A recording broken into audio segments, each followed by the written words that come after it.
My dear friends, I'm going to speak about the victims of the Ahmadiyya, and I'm going to ask Mr. Mirza Masroor Ahmed to seek a public apology from the victims. As like when we analyze the behavior of civilized nations and religious groups of the modern age, we learn a lot about their condemnable and appalling actions. Obviously, we have to condemn their outrageous behavior. The brutalities and abuses by these nations and groups had left many individuals with tormenting memories and incurable scars on their mind. In many instances, the current regimes and the leaders of the day have sought public apology of the humanity, thereby making confession with respect to their brutalities and abuses perpetrated against the victims. In fairness, the perpetrators at least have attempted to lessen the agonies of the surviving victims. During his recent trip to the US, Pope Benedict sought public apology on behalf of the priests who have sexually and emotionally abused the members of their congregations. The Pope's apology reminds me the Ahmadiyya Jamaat, which is completing 100 years of its succession in May 2008. When this cult was initially formed, during these 100 years, the Ahmadiyya cult ruined countless lives, destroyed numerous happy families,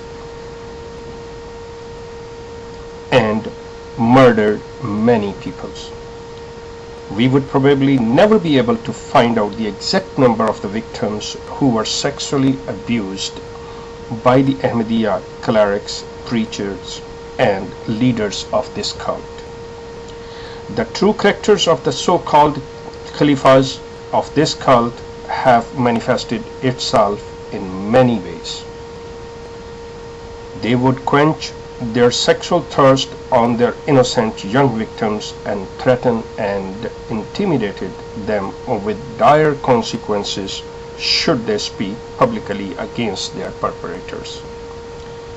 The aggressors would even go the extent of choking the neck of their victims to silence their voice. This is no just hearsay, but facts which are documented and easily accessible.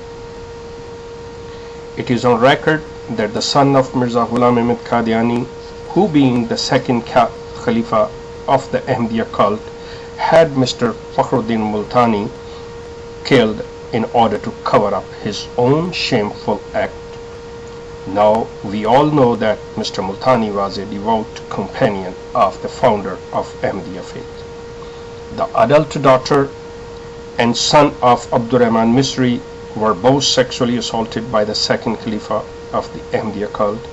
The sister, one of the characters of Fitna Misdariyan, who was also the wife of a provincial Amir Jamaat of Ahmadiyya, got pregnant and being sexually assaulted by the second Khalifa and gave birth to a male child. The same Khalifa hired Ms. Rufo, an Italian hooker and dancer from Cecil Hotel, Lahore, and brought her over to Qadian to teach English language to his wives and female members of her family. The tale of the abuses of the Khalifas is 100 years long and needs a lot of time to be narrated.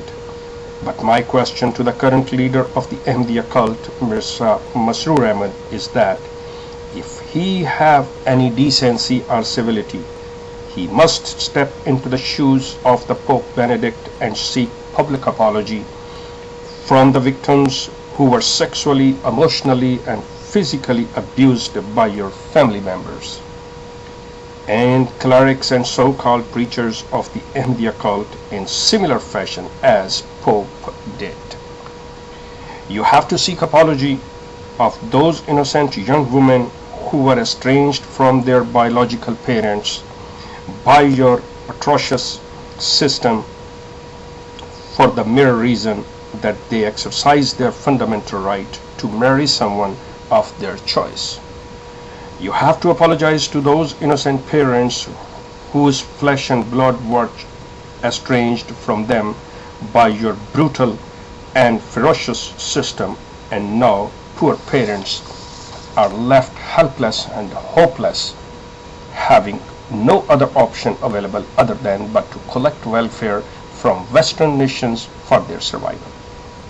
You are so callous that you are sucking up the blood of these innocent, making them believe that it is superior sacrifice if they donate money to you. You are amassing assets and real estate in the name of mosques for the Mirza family. If you are not greedy to amass assets, you should transfer properties to the Ahmadiyya community living in the countries where they are dwelling instead of keeping it in the name of Mirza family.